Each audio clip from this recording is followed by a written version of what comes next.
آ گیا اور بکری حلال جانور ہے، آ گئی لیکن تردد کیا، اللہ نے سزا دی نا۔ اس کا مطلب اپنے عمل نہ دیکھنا، کشتی نجات کے پاس آ جانا۔ جی میں سمجھتا ہوں شاید شہید آیتیں تھیں جنہوں نے حضرت حر کو یہ درس دیا کہ اپنے گناہ نہ دیکھ، حسین کشتی نجات ہے۔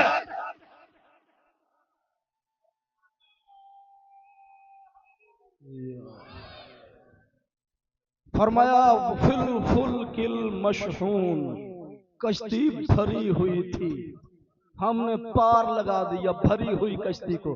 ثم اغرقنا بعد الباقین، جو کشتی سے پیچھے رہے انہیں ہم نے غرق کر دیا۔ ان فی ذالک لآیہ، اس کشتی میں ہماری نشانیاں۔ وما کان اکثرہم مؤمنین، لیکن مومنین کی کثرت نہیں ہے، مومنین کی قلت ہے۔ اب اللہ فرمانا کشتی نجات ہے، نوح کی کشتی۔ توجہ رکھنا، بات سر سے نہ گزر جائے، کیونکہ مجھے پانیوں نے بڑا پابند کیا ہوا ہے کہ یہ نہیں کہنا اور یہ نہیں کہنا، مجھے اشارہ بھی کر کے گزرنا ہے۔ نوح کی کشتی ہے کشتی نجات۔ اللہ فرماتا میں نے اسے اپنی نشانی بنایا، اور نوح کی کشتی نجات کے پیچھے آنے والے، اس میں سوار ہونے والے تھوڑے ہیں، اکثریت میں نہیں، قلت میں ہے مومن۔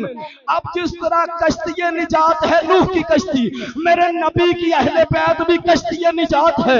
اگر بطول کے جنازے میں 7 بندے ہوں، حیران نہ ہونا، مومنوں کی قلت ہوتی ہے۔ بندے رسول کا جنازہ چھوڑ جائیں تو پریشان نہیں ہونا۔ وما کان اکثرہم مؤمنین، اور میں نے کل جو آخر پہ آیتیں پڑھی تھی، اللہ فرماتا ہے تجری بأعیننا، وہ کشتی چلی میری آنکھوں کے سامنے۔ بات آپ نے بھی سنی ہوگی، میں نے تو کئی بار ممبروں پہ کی بھی تھی ایام جاہلیت میں، کہ کشتی ستاروں کے سہارے چلی۔ سنا ہے نا جی؟ کشتی ستاروں کے، اس میں راز پتہ کیا ہے؟ کیوں بتاتے ہیں؟ اصحاب کا نجوم بیہم اقتدیتم اہتدیتم، کہتے ہیں کشتی چلی ستاروں کے سہارے۔ میں کہتا ہوں پہلے یہ فیصلہ کرو نوح کی کشتی دن کو چلی تھی یا رات کو چلی تھی؟ پہلے یہ تو فیصلہ کرو کہ دن کو چلی اور یا رات کو چلی۔ اگر نوح کی کشتی دن کو چلی تو دن کو ستارے کہاں ہوتے ہیں؟ اگر دن کو چلی ہے تو دن کو تو ستارے نہیں ہوتے، اور اگر چلی رات کو، کوئی شک نہیں کہ رات کو ستارے ہوتے ہیں، لیکن قرآن پڑھیے اور کتب حدیث کو اور تواریخ کو پڑھیے۔ جب جناب نوح کی کشتی چلی تو تنور میں سے بھی پانی نکلا، آسمان سے بھی پانی برسا۔ آسمان سے پانی برسنے کے لیے بادل آتے ہیں، یہ بادلوں بھری رات میں ستارے تیرے باپ نے نکالے تھے۔ اور جملہ کہوں اگر آپ لطف لیں، جب بھی ہم علی کا تذکرہ کریں دشمن کو پتہ نہیں دن کو تارے کیوں نظر آنے لگ جاتے۔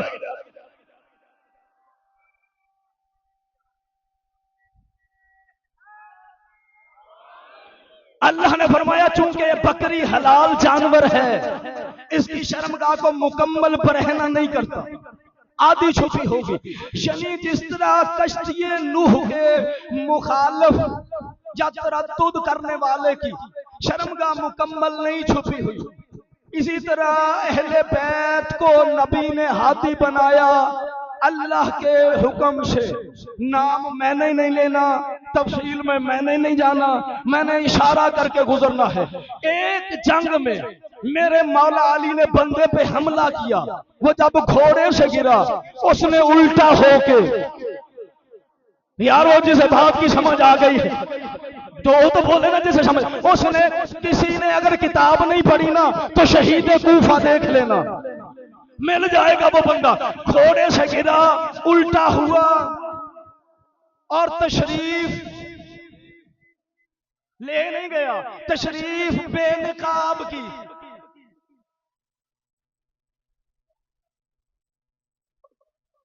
اور پھر علی نے چہرہ پھیر لیا، ایک صحابی نے کہا یا علی یہ فلاں ہے، علی فرماتے لعنت کرو اس پر۔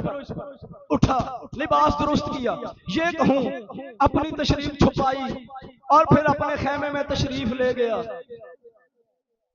وہ جو وہاں خیمے میں بیٹھا تھا اس نے کہا شکر ادا کر اللہ کا یا اپنی تشریف کا جس نے تجھے علی کی تلوار سے بچایا.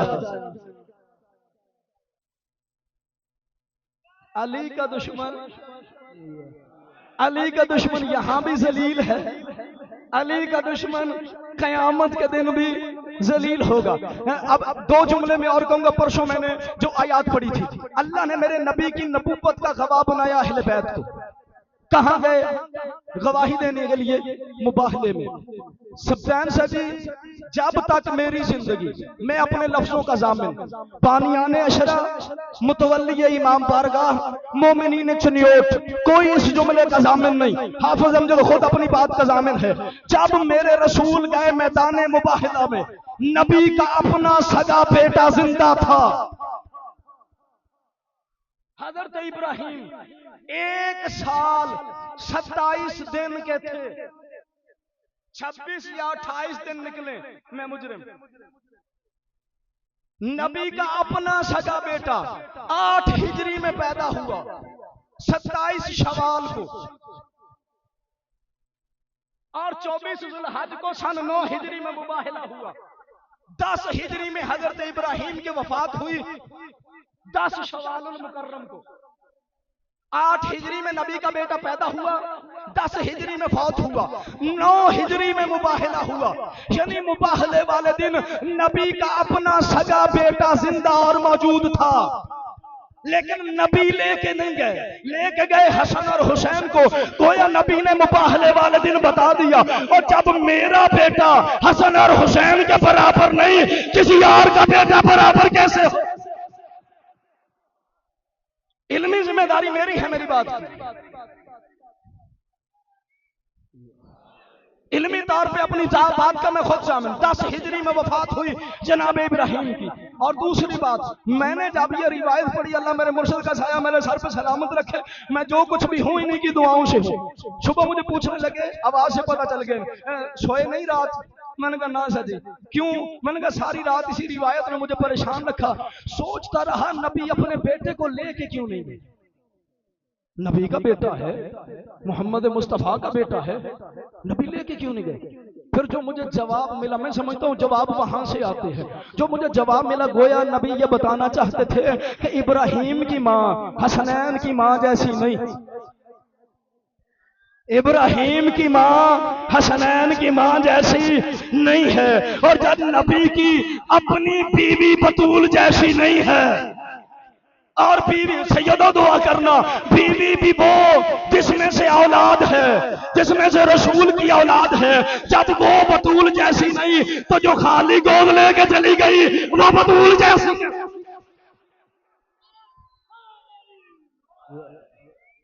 ایک صلوات بھیج دیگا مل کر محمد و آل محمد پر.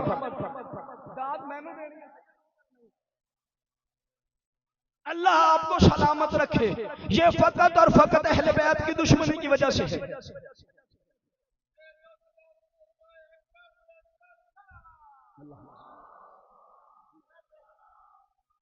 کشتی نوح بنی اللہ کی وحی سے.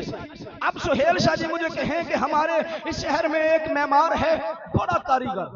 میں کہتا ہوں شاہ جی کہاں وہاں لے کے جاؤں گا؟ کہتے نہیں، ایک لکڑی کا کام کرنے والا ہے، اللہ آپ کو سلامت رکھے، بڑا کاریگر ہے، اس سے کچھ بنوا لے، میرا دوست ہے.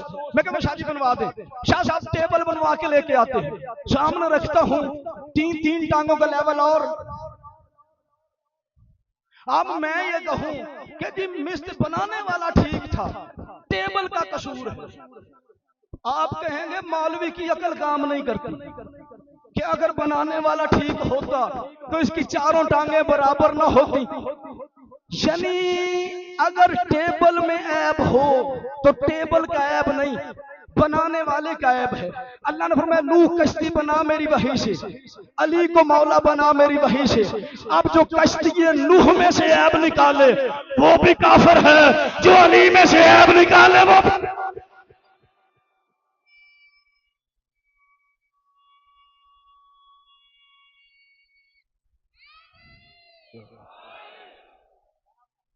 سورہ مبارکہ ابراہیم آیت کا نمبر 21، گھر جا کے چیک کیجئے گا. اللہ فرماتا ہے وَبَرَزُوا لِلَّهِ جَمِيعًا. میں آیت جو پڑھنے لگوں آیت کو ذرا پچھلی 2 دن کی گفتگو سے ملائیے گا ضرور. کشتی نوح بنی اللہ کے حکم سے، علی مولا بنے اللہ کے حکم سے. اب جو کشتی نوح کا دشمن ہے، گویا وہ کشتی نوح کا دشمن نہیں، اللہ کا دشمن ہے. جو علی کا دشمن ہے، گویا وہ علی کا دشمن نہیں، وہ اللہ کا دشمن ہے. اب سورہ مبارکہ ابراہیم آیت کا نمبر 21، اللہ فرماتا ہے وَبَرَزُوا لِلَّهِ جَمِيعًا، قیامت کے دن میں اپنے سارے دشمن اکٹھے کروں گا. فَقَالَ الَّذِينَ اسْتُضْعِفُوا، تو وہ کہیں گے جو کمزور تھے. یہ اس مستضعفو کا جو ترجمہ کیا گیا کہ اطاعت کرنے والے کہیں گے. فَقَالَ الَّذِينَ اسْتُضْعِفُوا لِلَّذِينَ اسْتَكْبَرُوا، اطاعت کرنے والے ان سے کہیں گے جن کی اطاعت کرتے تھے. فَهَلْ أَنْتُمْ مُغْنُونَ مِنْ عَذَابِ اللَّهِ مِنْ شَيْءٍ، کیا آج تم ہمیں اللہ کے عذاب سے تھوڑا سا بچا سکتے ہو؟ نہیں، آیت میں پڑھ گیا، ترجمہ کر دیا، میں اپنے لفظوں میں ترجمہ آپ کو سناتا ہوں. اللہ فرماتا ہے وہ جو اتباع کرتے تھے ان سے کہیں گے جن کی اتباع کرتے تھے آج ہمیں اللہ کے عذاب سے بچاؤ، آج ہمیں اللہ کے عذاب سے بچاؤ. شادی پہلے ایک مجلس میں یہ آیت میں نے پڑھی تھی اور مجھے بعد میں ایک مولوی صاحب میرے دوست تھے غیر شیعہ تھے، انہوں نے کہا جی آیت تو ہے پر پڑھنی نہیں چاہیے. آیت تو ہے پر ابھی وہ زمانہ نہیں آیا جب قرآن پڑھنے پہ پابندی لگے. میں روایت اسی لیے نہیں پڑھتا کہ کوئی روکے نہ کہ یہ پڑھنی ہے یہ نہیں پڑھنی، میں آیت پڑھتا ہوں جناب. اللہ فرماتا ہے وہ جو اتباع کرتے تھے ان سے کہیں گے جن کی اتباع کرتے تھے کہ ہم تمہاری پیروی کیا کرتے تھے، آج ہمیں اللہ کے عذاب سے تھوڑا سا بچاؤ، تھوڑا سا. توجہ میری طرف رہے گی تو پھر بات کا لطف آئے گا. اللہ فرماتا ہے یہ وہ کہیں گے جو اتباع کرتے تھے آج اللہ کا عذاب تھوڑا سا ہم سے ہٹا دو. تو وہ جن کی اتباع کرتے تھے وہ کہیں گے قالوا لو ہدان اللہ لہدیناکم، اگر ہمیں اللہ ہدایت دیتا تو پھر ہم تمہیں ہدایت دیتے. اللہ ہمیں ہدایت دیتا تو ہم تمہیں ہدایت دیتے. اس کا مطلب ہے اگر عذاب جہنم سے بچنا ہے پیروی اس کی کرو جو اللہ نے ہادی بنا کے بھیجا، اور جو خود ہدایت کا محتاج ہو اسے ہادی نہ بناؤ. اگر تمہارے پاس کوئی ہے تو دکھاؤ، ہمارے پاس 12 موجود ہیں اور جنہیں تم ہادی بتاتے ہو نا اگر وہ جنت کے ضامن بنتے تو ایک حضرت اپنے بیٹے سے یہ نہ کہتے کہ حسن سے لکھوا کے لے.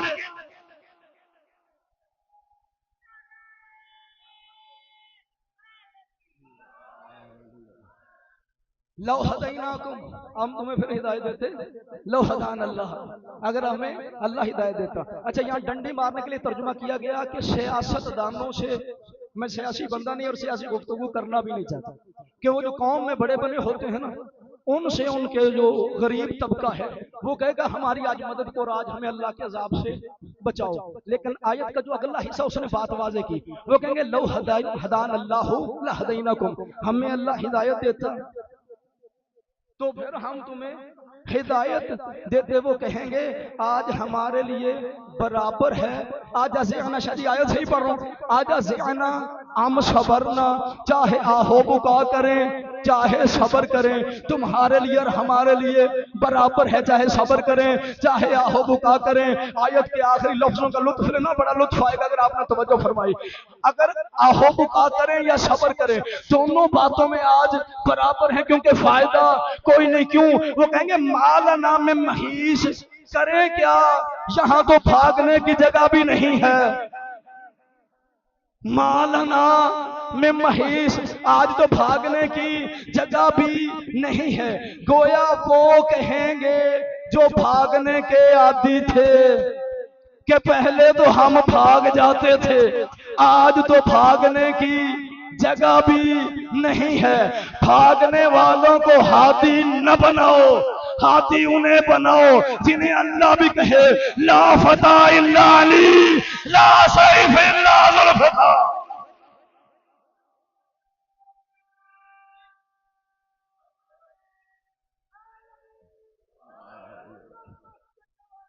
علی علی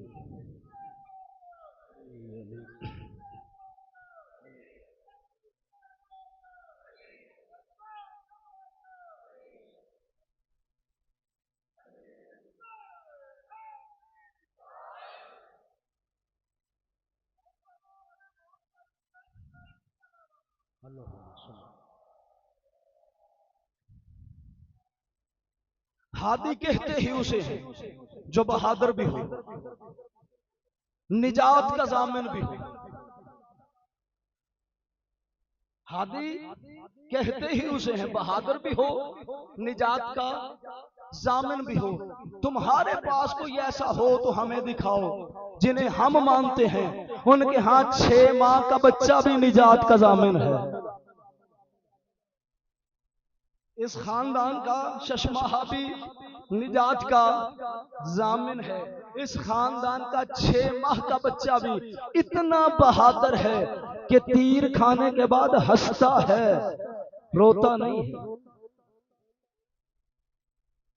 اصغر ہے تو کیا ہوا ہے تو علی نہیں۔ لازم نہیں کہ بہادری کے لیے علی ہو اور اکبر ہی ہو، بس علی ہے۔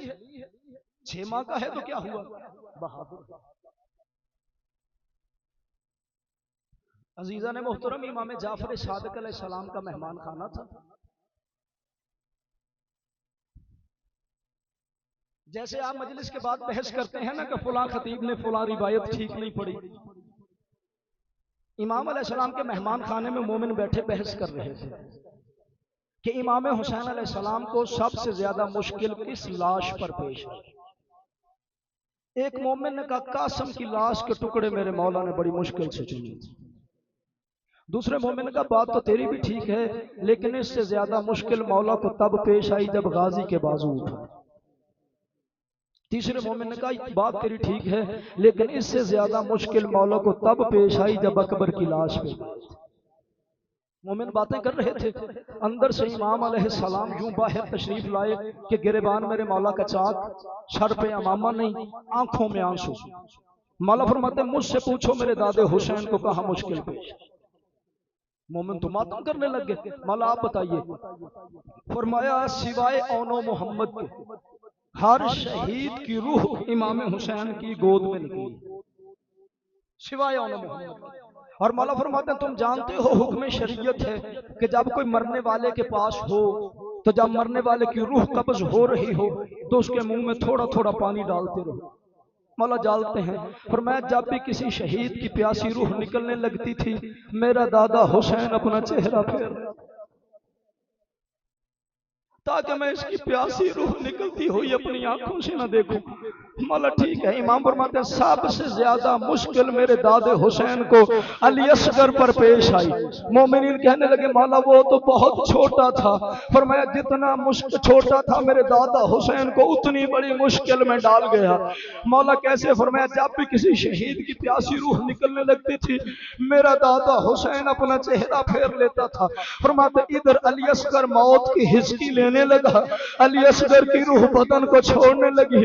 فرمایا میرا دادا حسین اپنا چہرہ پھیرنے لگا، علی اصغر نے چھوٹے چھوٹے ہاتھ امام حسین کی داڑھی پہ رکھے۔ فرمایا بابا چہرہ بعد میں پھیرنا، پہلے بیٹے کا آخری سلام لے لے۔ بابا چہرہ بعد میں پھیرنا، پہلے پیاسے بیٹے کا آخری سلام لے لے۔ امام فرماتے علی اصغر واحد شہید ہے جس کی پیاسی روح نکلتی میرے دادے نے اپنی آنکھوں سے۔ جلسہ ایک ہوا ہندوستان میں امام حسین کے نام پر، سادات عظام اس میں غیر مسلم شاعر بھی شامل تھے۔ مسلم شاعر آئے اور شعر پڑھتے رہے۔ ایک ہندو شاعر آیا، اس نے ایک بات کی شعر نہیں پڑھا، اس نے ایک بات کی پورا جو مجمع تھا ٹکریں مارتا رہا، اسی پر وہ کانفرنس ختم ہو گئی۔ اس ہندو نے یہ کہا مسلمانوں نے تیر اس بچے کو مارا جسے یہ بھی نہیں پتا تھا تیر کھانے کے بعد رویا جاتا ہے یا ہنسا جاتا ہے، کیونکہ تاریخ کے لفظ ہیں علی اصغر کو تیر لگا فتبسم علی اصغر مسکرانے۔